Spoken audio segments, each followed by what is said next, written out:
Why, yes, I believe we shall. Oh, I got a live one here.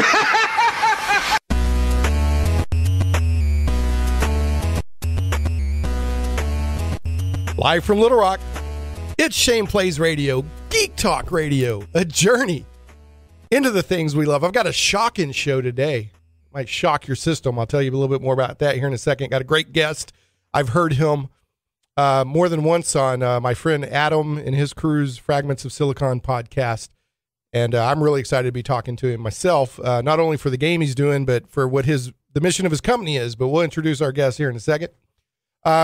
This is, of course, Shane Plays Geek Talk Radio. I'm your host, Shane Stacks. Thanks so much for joining us, whether you're listening live via 96.5 FM The Answer out of Little Rock, or if you're listening via the live stream on the 96.5 FM TheAnswer.com website. And there's people who listen all over the world via that. And thanks so much. Or if you listen to the delayed via the podcast, we do have a podcast that goes out a couple of days after the show, for those that can't listen live. And we're also on Krypton Radio. KryptonRadio.com is SciFi for your Wi-Fi. We're always a week delayed there. And we do go out as a podcast on the blog at shaneplays.com, on iTunes, Google Play Music, Stitcher. And don't forget, we always do show notes. So as the show's going live right now, you can go to shaneplays.com. That's ShanePlas or PLAYS, shaneplays.com. And there's a show notes page up there right now with links to the news items, links to my guest, links to what they're doing. So if you missed what I was talking about, you're like, what? What was he saying? Or if you just want to know more, go to shaneplays.com and check out the show notes. And finally, this is live talk radio. There's nothing wrong with a podcast. I love podcasts, but it's not just a podcast. It's first and foremost a live Geek Talk radio show.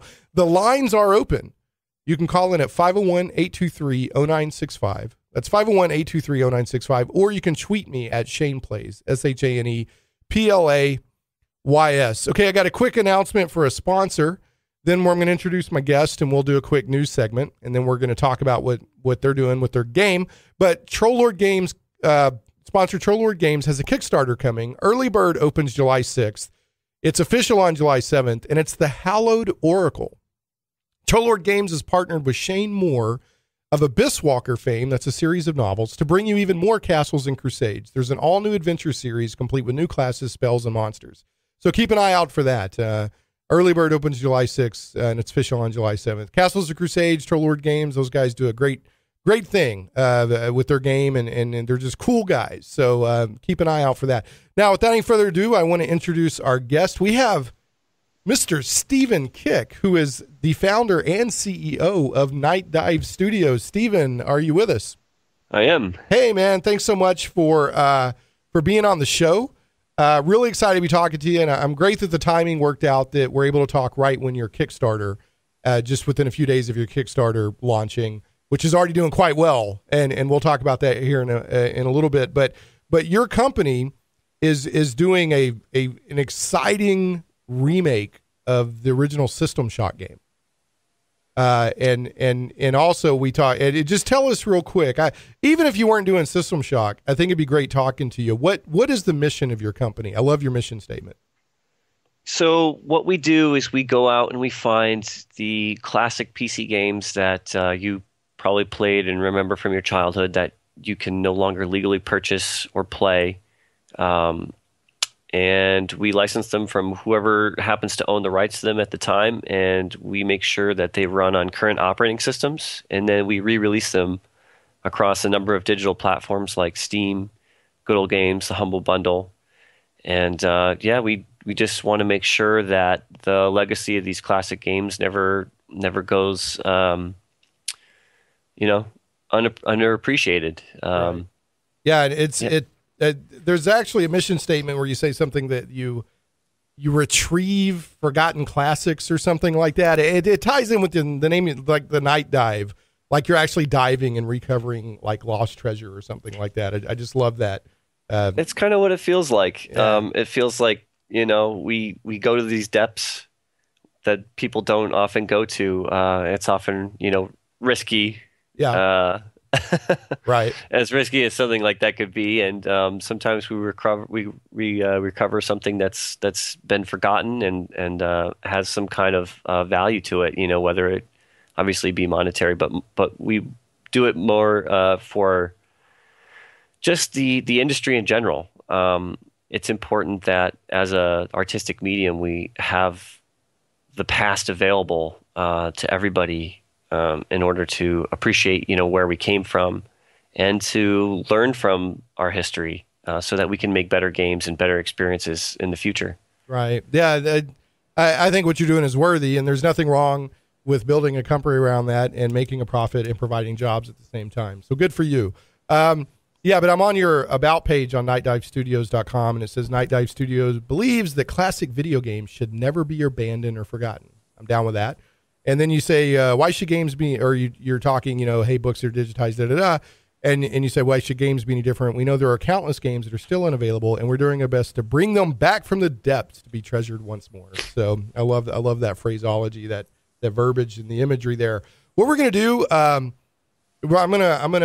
we're going to do a quick news segment, and feel free to banter like a mad fiend during this news segment if you so choose.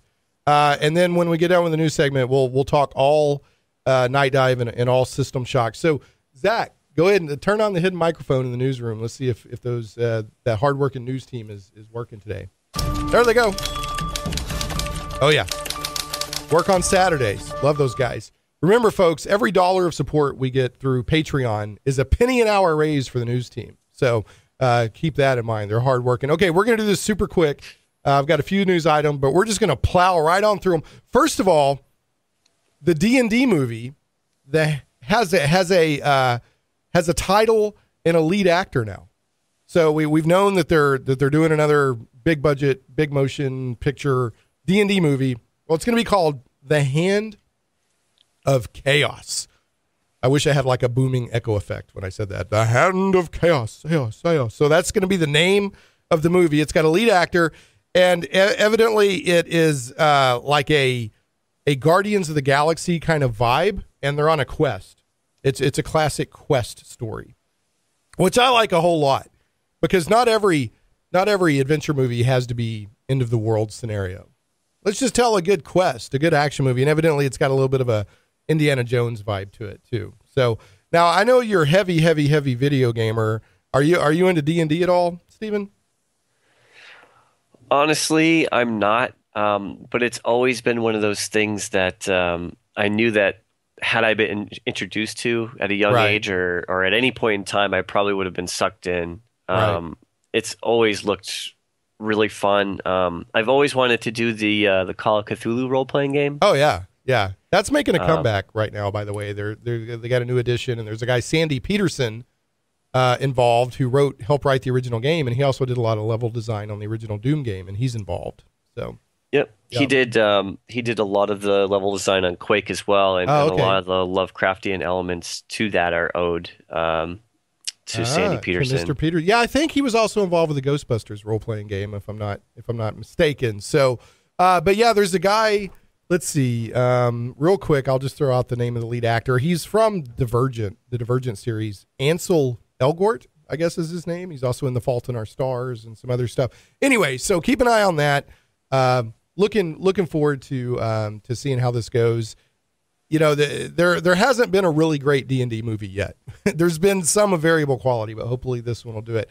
Now, next news item on movies. All right, Zach. Zach, my producer, is a big movie guy. Perk your ears up for these next couple of news items there, Zach. Pacific Rim 2 is coming out in February 2018. Pacific Rim 2. And it's got John Boyega from Star Wars The Force Awakens is playing Stryker Pentecost's son, because Stryker Pentecost died in the first one. So, Zach, did you see the first Pacific Rim? I did not. What the? Nope. Steven, did you see it? Yes. Okay. Did you? I liked it. I liked it a lot. It's kaiju versus mechs. I mean, what's not to like? But do you care at all, Steven, if they're making a sequel? I'm jazzed, because it's Guillermo del Toro, and it's monsters and mechs. So I don't know. What do you think, Steven? I think that as long as Guillermo del Toro is directing the second one, and he's got the artistic freedom and license to do what he wants, I'll be happy no matter what. Yeah.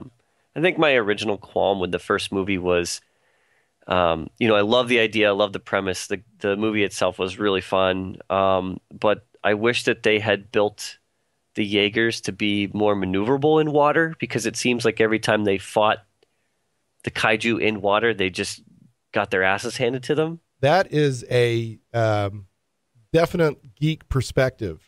Sure. I have a tendency to think way too much about that stuff when Well, yeah, because a lot of the kaiju were water based, and they were actually coming up out of the Pacific Rim. So yeah, that makes sense. So yeah. I could see that. So all right, so I love that. That's exactly why I like my guest to participate in the news segment, because just for stuff like that. So I'm looking forward to it.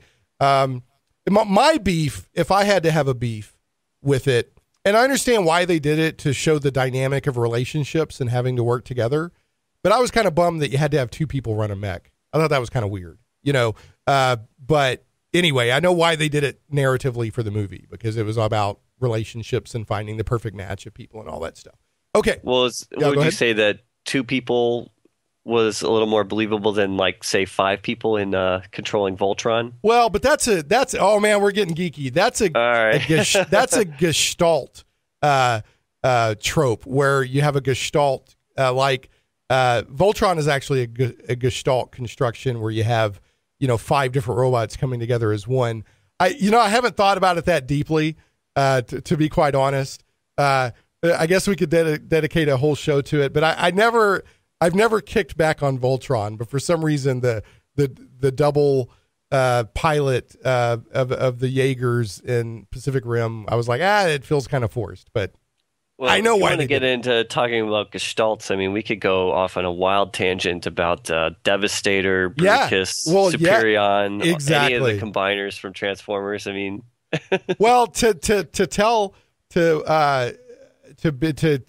make a confession. The reason I even thought to say Gestalt robot was because I was just reading G.I. Joe Transformers, the comic book, a couple of days ago, and cool. Devastator shows up, and in the director's comment notes at the end of the comic from the writer and the artist, they talk about Devastator being a Gestalt Transformer. So anyway, we got to move on, but yeah, this is exactly why I love my guests to jump in on the news segment, but I want to move on so we have plenty of time to talk about Night Dive and the and System Shock. Okay, so Batman vs. Superman Ultimate Edition is out now, only on digital HD. Like, you can only get it digitally, and it'll be out on DVD and Blu-ray on July 19th. Now, it's 3 hours as opposed to 2.5 hours. The theatrical release was 2.5 hours.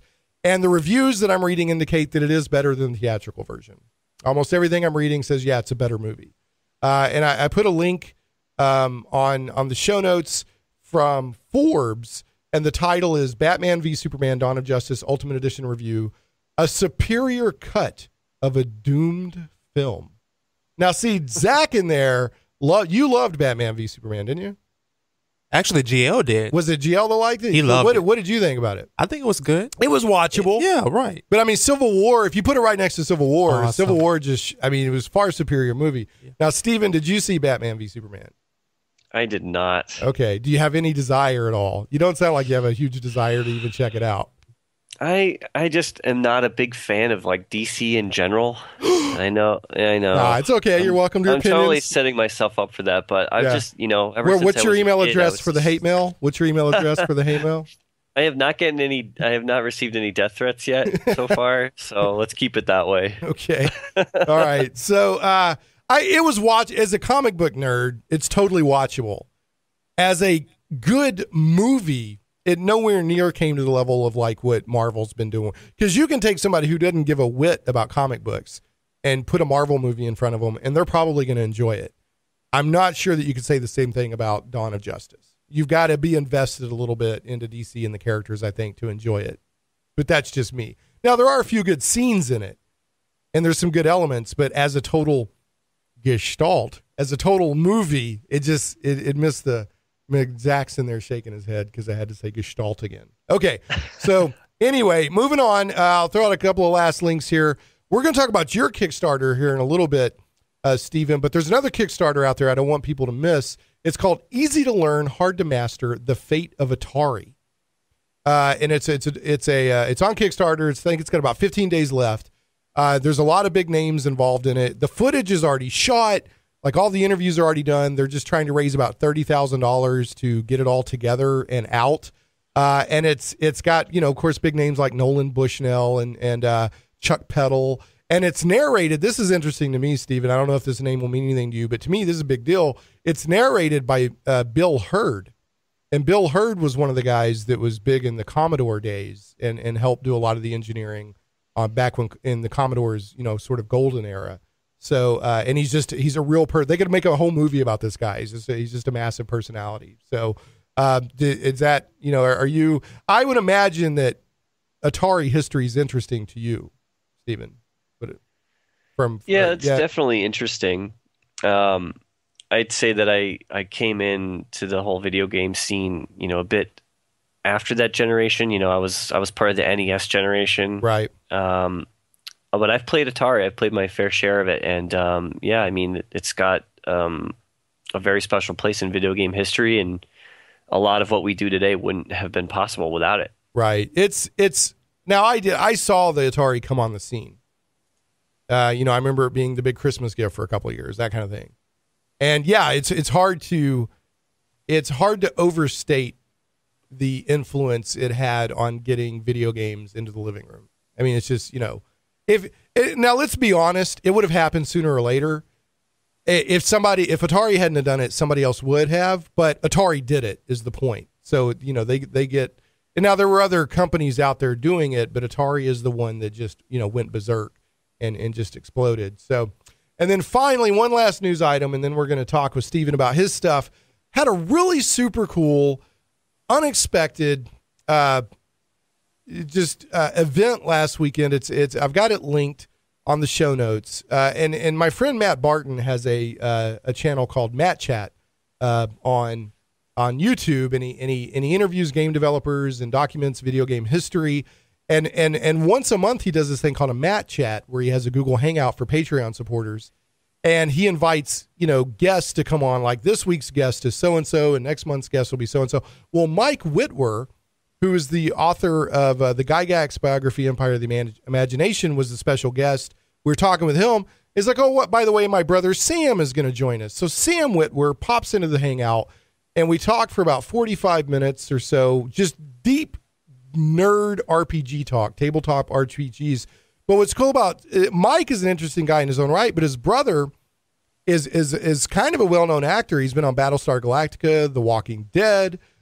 He's got parts in Once Upon a Time, and he was also, check this out, Stephen. Did you play any of the Star Wars The Force Unleashed, either one of those games? Yeah, I played the first one. Okay, he was the guy that not only did the voice, but they modeled Starkiller on. So the guy you're playing, that's Sam. So, and he does voice acting in Star Wars Rebels, and he does voice acting in Star Wars Clone Wars. Just a really neat guy. So I've got that linked on the show notes. If you these guys, we didn't talk about anything other than pure gaming. These dudes, Mike and Sam, are card-carrying certified geeks. And we go deep into role-playing games talking to these guys. So if that interests you at all, go check it out. And that's linked on the show notes. Okay. News. Wow, I think we set a record on making it through the news segment, Zach. All right, so now it's all Stephen, Night Dive Studios, for the rest of the show. Okay, so the reason I invited Stephen on is because, there's two reasons, Stephen. One, because you guys are in the middle of remaking a very well-remembered, fondly remembered game called System Shock. And that's getting a lot of attention right now. So I wanted to have you on because your Kickstarter just launched a couple of days ago. I wanted to have you on while your Kickstarter was going to help you out with that. And then two, I always enjoy listening when you go on the Fragments of Silicon podcast with Adam Dayton and those guys. Oh, thank you. Yeah, it's a great interview. And Adam's like, hey, I've had Night Dive on. You might want to know about it. So I've taken a couple of those shows and I've actually sort of made notes from them and done blog posts saying, hey, here's what Night Dive's up to these days. And those things go crazy on my blog. So I know that there's a lot of interest in what you're doing and the games you're working on. So I want to, I was like, this is a great time to reach out to Stephen and have them on. And Adam Dayton will actually, he's going to join us for a few minutes later in the show. to talk about why what you guys do is so cool. But now what you're doing, because you've already done a remaster, or not a remaster, but you basically made System Shock and System Shock 2 playable, right?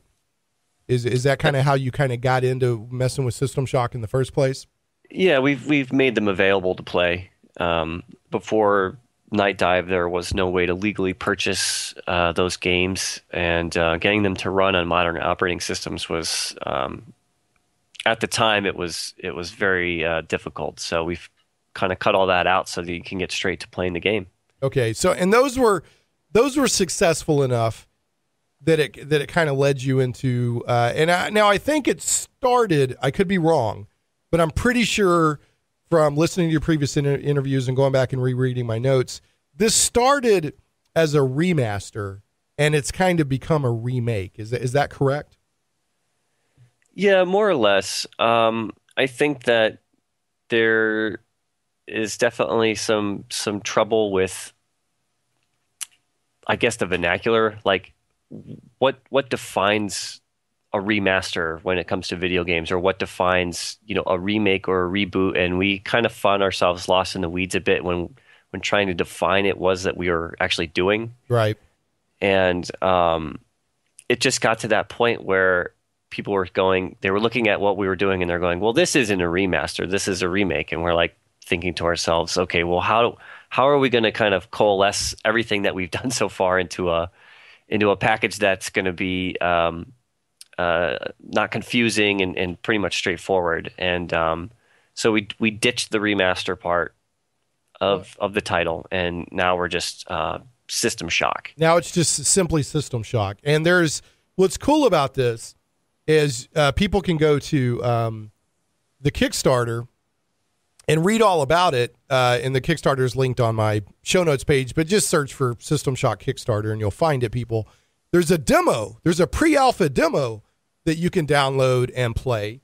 And for a pre-alpha, this thing looks spectacular. I mean, how do you in-house define pre-alpha? Because this thing looks pretty good. I mean, why are you calling this pre-alpha, I guess? Like what milestones are you wanting to hit before it even becomes an alpha?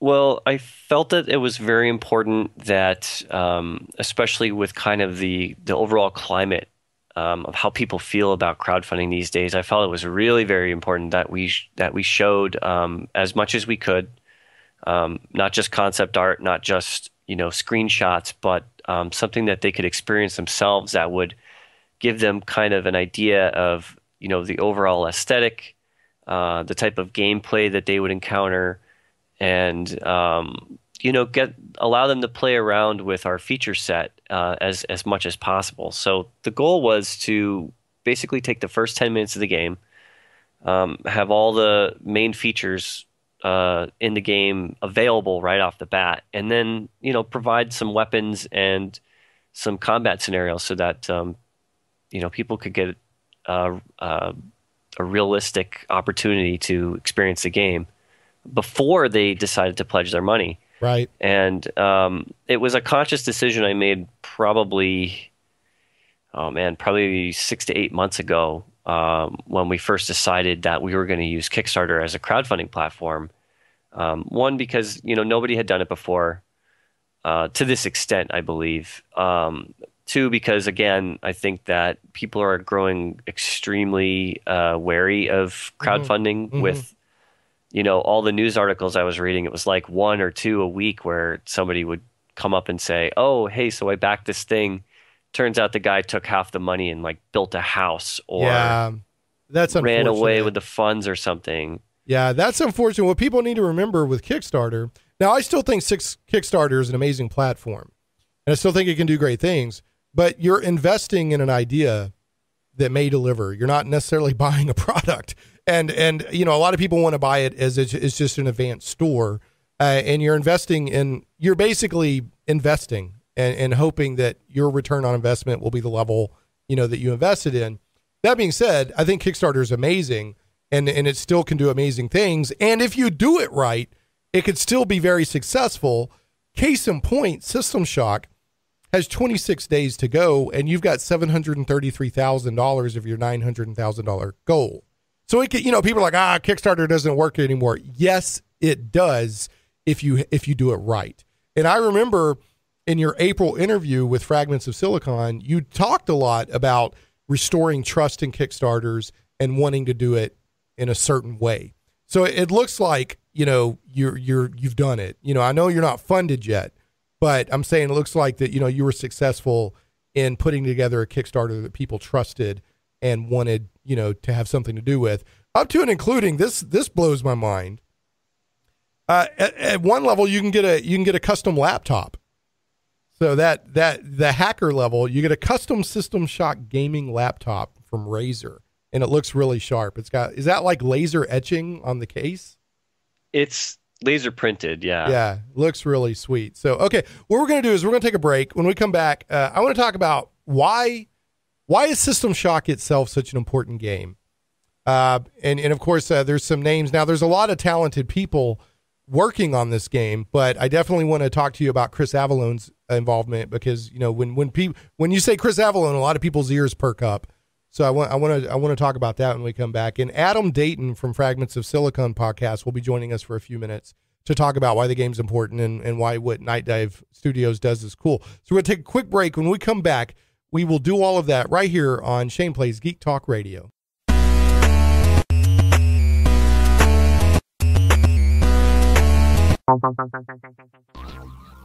Comic book lovers, visit thewildstars.com today. From the mind of author and comic book industry expert Michael Tierney, it's not just a comic book, it's a comic book novel. The Wild Stars is sci-fi and so much more. Learn the explanations behind UFOs and space gods. This isn't the Twilight Zone. This is the region of the Milky Way galaxy known as the Wild Stars. We guarantee you've never read anything like it. The complete comic book novel took 20 years to tell, with one reviewer noting, the story of the Wild Stars stretches ambitiously across space and time, from small-town murders to the destruction of planets, with every event given multiple layers of meaning. If you haven't read The Wild Stars, you're missing out. Visit thewildstars.com today. Megawars.net. The classic online space strategy game has returned, bigger and better than ever before. Scout the universe and claim your empire. Construct, customize, and launch dozens of different starships. Battle thousands of opponents online in a team-based competition leading to the ultimate Battle of the Galaxies. Grab your slot today for the only online game where tactics and strategy still reign supreme. Visit Megawars.net and get options only available in our special pre-sales previews running now. Megawars.net. The die is cast. Plunge into worlds of fantastic adventure where dragons lie and the undead stalk the shades of your mind's imagines.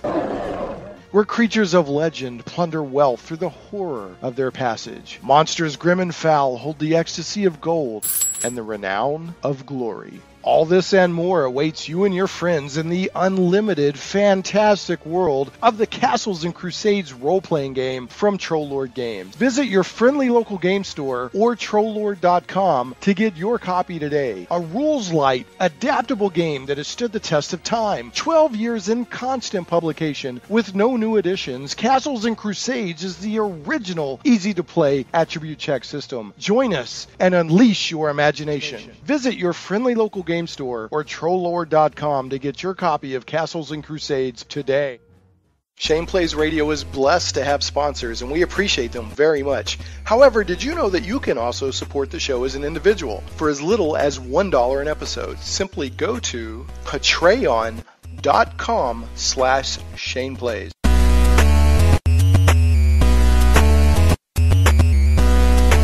Hey, welcome back to Shane Plays Geek Talk Radio, a journey into things we love. The lines are open if anybody wants to call in, 501-823-0965. That's 501-823-0965. Or you can tweet me at Shane Plays. And speaking of the lines being open, we have on the line my friend Adam Dayton from the Fragments of Silicon podcast. And Stephen, just so you know, probably 95% of my awareness of Night Dive and what you guys are doing is directly attributed to Adam's efforts with his podcast. So, so I'm very happy for him to be on, because he's the one who got me kind of, oh, look what these guys are doing. This stuff is really cool. And, kind of more into, like your mission of retrieving and saving old games. And now, you're kind of going down a new path, or a related path of updating an older game. So Adam, welcome to the show. Greetings. Yeah. Hi, Stephen. Been a while. Yeah. Hey, Adam. It's always good to hear from you. Yeah. So. Yeah. Likewise. Yeah. So here's what I wanted to do, Adam. Tell me, why is System Shock? Why is it an important game? Why? Because yeah, I mean, it's obviously getting a lot of attention that this Night Dive project is happening. So why is it so important? Well, it's a bit. That's a bit of a twofold question, because when people think of System Shock, they're more thinking of the sequel, System Shock 2. That's kind of the big cult classic. Wasn't very popular when it got released in 1999, but it's built up its reputation over the years and decades, and influenced games like BioShock and what have you. But the first System Shock is a bit more of a lost gem. And the reason why this game is important is it was pushing FPSs into new boundaries before pretty much anything else. Like, before Quake, before Duke Nukem, before Half-Life, there was System Shock. Now, and the talent who worked on it would go on to create other really notable games. Like, on my show, we interviewed Paul Neurath a couple of years ago. And he's the guy who, he was in charge of the company that created System Shock. Yeah, and in fact, on the Kickstarter page, there's sort of a testimonial from Paul Neurath for this project, and also Warren Spector and Brian Fargo. So. Right, and those were all Warren Spector. He worked on this. I'm trying to remember if he worked on this game specifically, but he worked at Looking Glass as well. And a lot of the team that worked on this would go on to Thief. And for those who don't, Thief pretty much invented the stealth action genre. Right, you're talking about Thief, the game Thief, right? Yeah. Right. The Thief series. Okay. So there's a lot of history packed into this one title. All right. Well, let me read this from, I think they got this from the Kickstarter page itself. It says, System Shock was one of the first 3D games that took a methodical approach to exploration while revealing a story-driven narrative through audio logs and messages scattered throughout the game world. It was a revolutionary step forward for the medium in a time when developers first began experimenting with interactive storytelling. So I'm pretty sure that I pulled that off the Kickstarter page. Now, Stephen, did you want to add anything to why, maybe the System Shock or the System Shock series is important? Well, I actually wrote that. Yeah, I thought you might have. Yeah, I mean, pretty much to echo Adam's sentiments. I mean, but before this, there was, there's Wolfenstein and there's Doom, and while they had, loose narratives, they didn't really focus on that. It was more, gameplay over storytelling, and so this was one of the very first experiences that you could have on a computer, where you could play a game in first person and unfold a narrative with, characters, an antagonist, all kinds of things that would become industry standards in the future. And not only did they influence games like BioShock and Thief, but also Deus Ex. That was Warren Spector's probably most notable project after he left Origin at the time and formed his own studio, Ion Storm. But also games like Dead Space. They draw a lot of heavy influence from System Shock. And a lot of games that have just recently been announced at E3, like Prey 2, is supposedly heavily influenced by System Shock 2 and the Dishonored series. So you can see how basically the foundation or the genetics of all these games, they all kind of go back to the original System Shock. And it's one of the things that make it so important.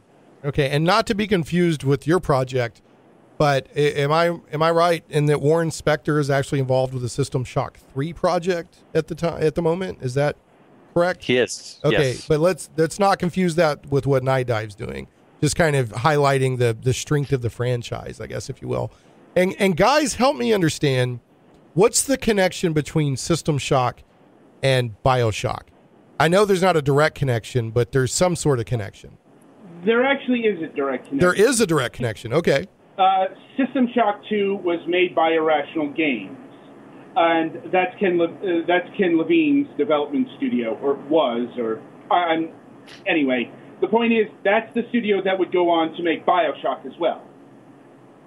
But I guess narratively, are they in the same universe? I know that I heard an interview with Steven on your show, Adam, where I guess somebody found in the source code something that kind of looked like Citadel Station. And it was like, look, we're not saying there's a direct connection, but that's kind of interesting, right?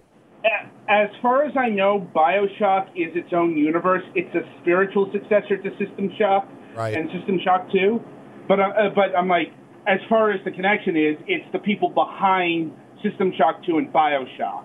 Okay, gotcha. So, I mean, wouldn't have had one without the other. So, right. All right. And speaking of people being involved with this System Shock project, you got people that worked on PlanetSide 2, Skyrim, Fallout 3 and Fallout 4, Star Trek Online, and the newer Tomb Raider games.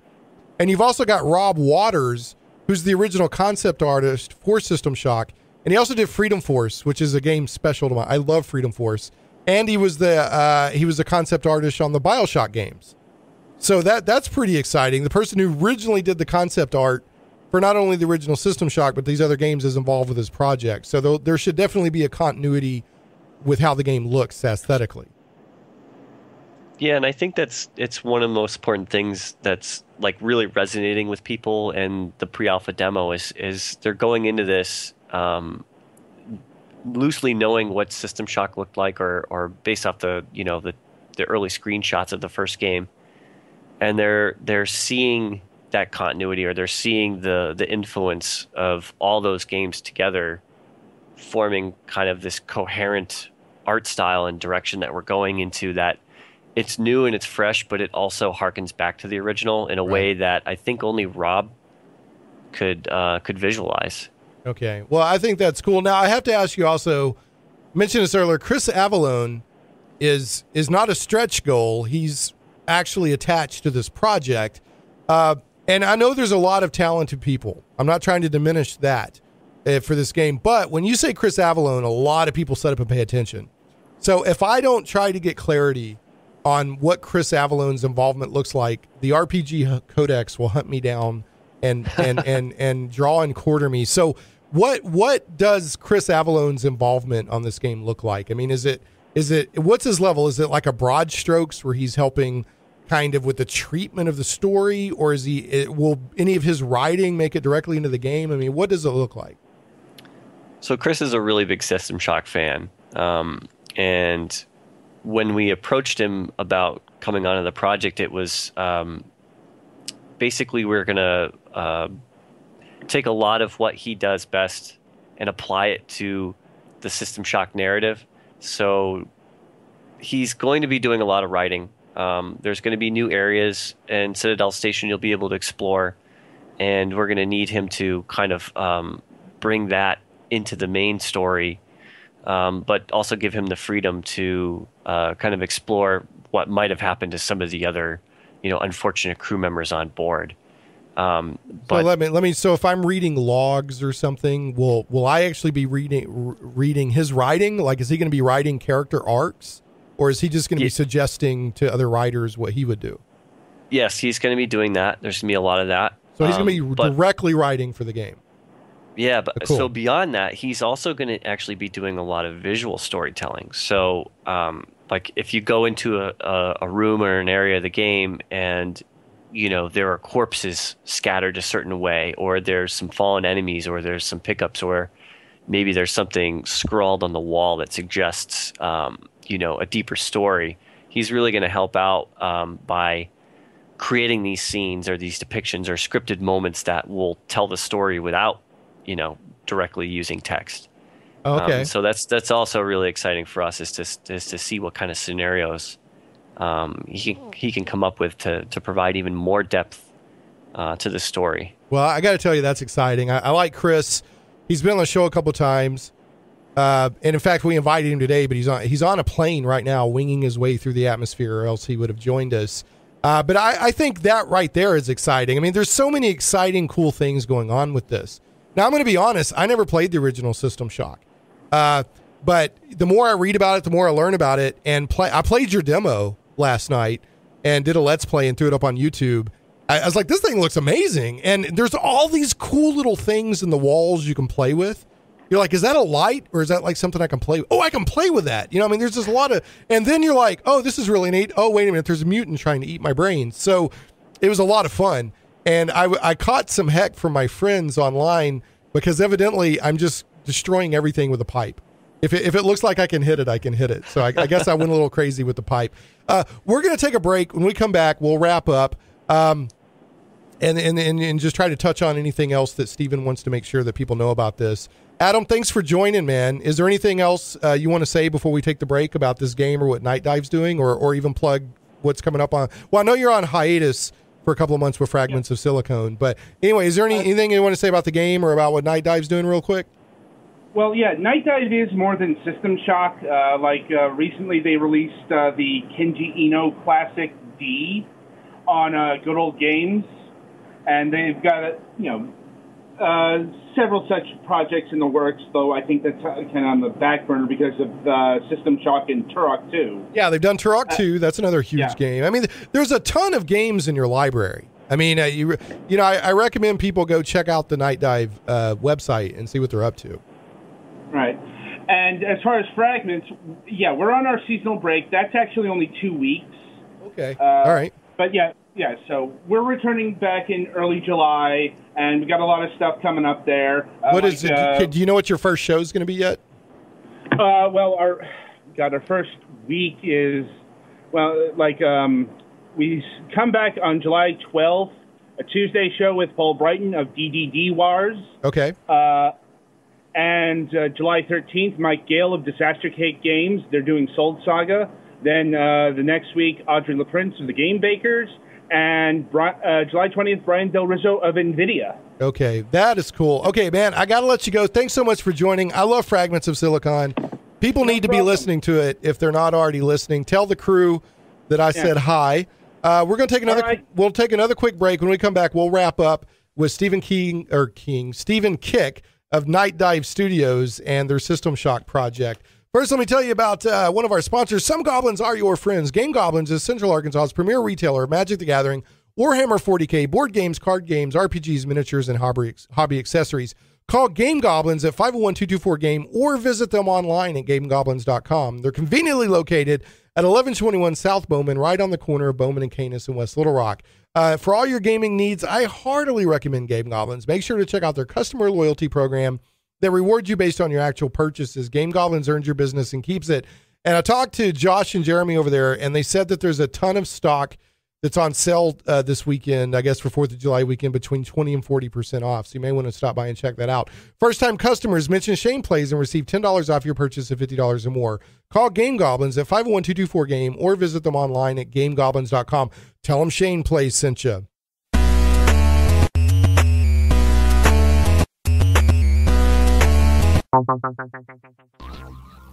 Comic book lovers, visit thewildstars.com today. From the mind of author and comic book industry expert Michael Tierney, it's not just a comic book, it's a comic book novel. The Wild Stars is sci-fi and so much more. Learn the explanations behind UFOs and space gods. This isn't the Twilight Zone. This is the region of the Milky Way galaxy known as the Wild Stars. We guarantee you've never read anything like it. The complete comic book novel took 20 years to tell, with one reviewer noting, the story of the Wild Stars stretches ambitiously across space and time, from small-town murders to the destruction of planets, with every event given multiple layers of meaning. If you haven't read The Wild Stars, you're missing out. Visit thewildstars.com today. Megawars.net. The classic online space strategy game has returned, bigger and better than ever before. Scout the universe and claim your empire. Construct, customize, and launch dozens of different starships. Battle thousands of opponents online in a team-based competition leading to the ultimate Battle of the Galaxies. Grab your slot today for the only online game where tactics and strategy still reign supreme. Visit megawars.net and get options only available in our special pre-sales previews running now. Megawars.net. The die is cast. Plunge into worlds of fantastic adventure where dragons lie and the undead stalk the shades of your mind's imagines. Where creatures of legend plunder wealth through the horror of their passage. Monsters grim and foul hold the ecstasy of gold and the renown of glory. All this and more awaits you and your friends in the unlimited, fantastic world of the Castles and Crusades role-playing game from Trollord Games. Visit your friendly local game store or Trollord.com to get your copy today. A rules-light, adaptable game that has stood the test of time. 12 years in constant publication with no new additions, Castles and Crusades is the original easy-to-play attribute check system. Join us and unleash your imagination. Visit your friendly local game store or Trollord.com to get your copy of Castles and Crusades today.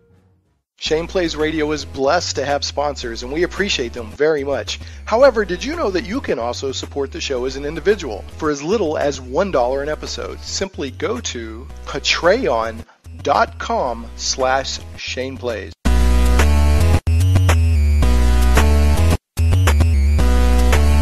Hey, welcome back to Shane Plays Geek Talk Radio, a journey into the things we love. The lines are open, 501-823-0965. You can also tweet me at Shane Plays. And while we were talking a while ago, Stephen, when Thief came up, Zach, my producer, tweeted me that he loved Thief. And I guess Thief wouldn't have happened without System Shock, evidently, the way Adam laid it out. So we got about 5 minutes left. Time always goes so quick in radio. I like to say it's like a predator. Time's a predator that stalks us all our lives. Rip that off from Star Trek Generations.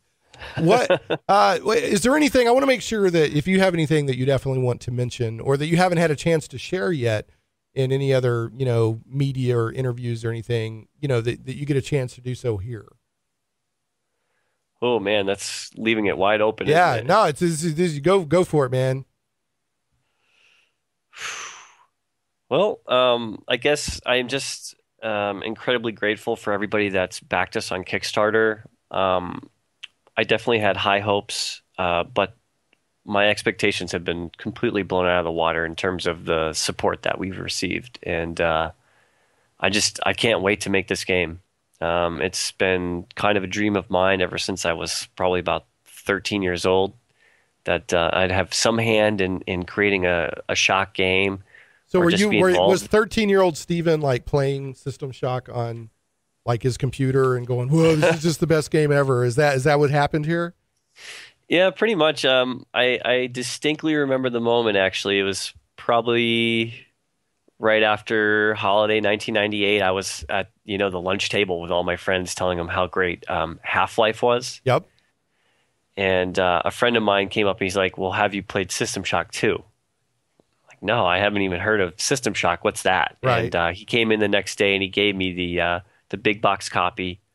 So I went home, installed it, and I think I was probably up for like the next 12 hours just playing. Just getting System sucked Shock in. 2. Yeah. Yeah, and Yeah. it was a magical moment for me, and one that it's crazy to think all that long ago that I'd be here doing this right now. It's unreal. Now, did it have? Well, no, that's another game. I'm just joking. So, is there? Okay, so I have to ask: did the original System Shock have these cool little panels set in the wall that you could fiddle with, like the demo did that I played last night? Because I loved that. All the circuit panel, not just the circuit panels, but there's like stuff that is that something I can interact. Oh, that is a button, or oh, what's this? Or it's like because you got all these lights and baubles and stuff in the panels. And some of it you can interact with and some of it you can't. And that was part of the enjoyment of me playing the demo was figuring out what I could fiddle with. All that little stuff. Was that part of the original System Shock experience? Yeah, definitely. It's one of those things that kind of comes under fire every once in a while with the original Shock is that, not only was the interface and the movement and just the overall user experience just a little difficult to kind of work around, but the game world itself is kind of noisy. There are a lot of lights. There's a lot of sci-fi accoutrements and things. Yeah, I like it too, but I guess like in the original version, like the shape language, the things that the developers wanted to convey to the player were not as clear as a lot of contemporary games attempt to do. So we wanted to maintain that because it's an important part of Shock that you're in this sci-fi setting, and it's definitely not kind of like a realistic interpretation of that, like something that you'd see maybe in the film Alien or even Alien Isolation. There's a lot of stuff that you can't interact with. And so what we did to kind of combat that or to kind of, give the player focus was by giving certain elements a language of their own so that we could convey certain things. So all the buttons, for instance, of all the things that you can interact with are green. And have a slight glow to them, whereas things that are non-interactable are, a different color or shape. Like we've got the orange chevrons, or we've got yellow and red lights, that type of thing. So it takes, it took a lot of work, but we found something that still keeps that aesthetic of System Shock, but allows the player to not kind of get lost in the minutia. Well, I'll tell you one thing that helped me tremendously. Was anything you stop for a moment on with your cursor, even if it's non-interactable, you'll get a little piece of text telling what you're looking at. And that was very helpful to me. So, but anyway, I really enjoy playing it. I'm absolutely blown away with if that's a pre-alpha demo. I recommend that people go check that out. Where as you hear the music's coming on, so we're down to just a couple of minutes. Was there anything else that you wanted to share, Stephen, while you're on today? Yeah, we're going to actually be releasing an update to the playable demo this upcoming week. There were some elements that we left out due to time constraints that we'd like to put back in. Like one of our goals is to make it so that you could use the fragmentation grenades that you find and you pick up. I was like, when can I use these? Okay, so it wasn't me. Yeah. Okay. It was one of those things where we're like, okay, well, we're not going to implement everything because we can't. But let's just include it because it's cool, and we'll see how people react to it. And that's a question we got a lot. It's like, well, how do I use the grenade? Yeah, well, I was like, well, maybe I have to be in a certain specific situation to use them. But I really enjoyed playing it. Like I said, well done. We got about 20 seconds. I need to wrap the show. Stephen, thanks so much for being on. I wish you all the success with not only this game, but with what you're doing with Night Dive, making sure that classic games are playable and not forgotten. Folks, next week we'll have Jeff D. and Jack Herman of Monkey House Games on with an update to their Villains and Vigilantes role-playing game. I hope everyone has a great 4th of July weekend, and we will catch you next week on Shane Plays.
Shane Plays Radio is blessed to have sponsors, and we appreciate them very much. However, did you know that you can also support the show as an individual for as little as $1 an episode? Simply go to patreon.com/ShanePlays.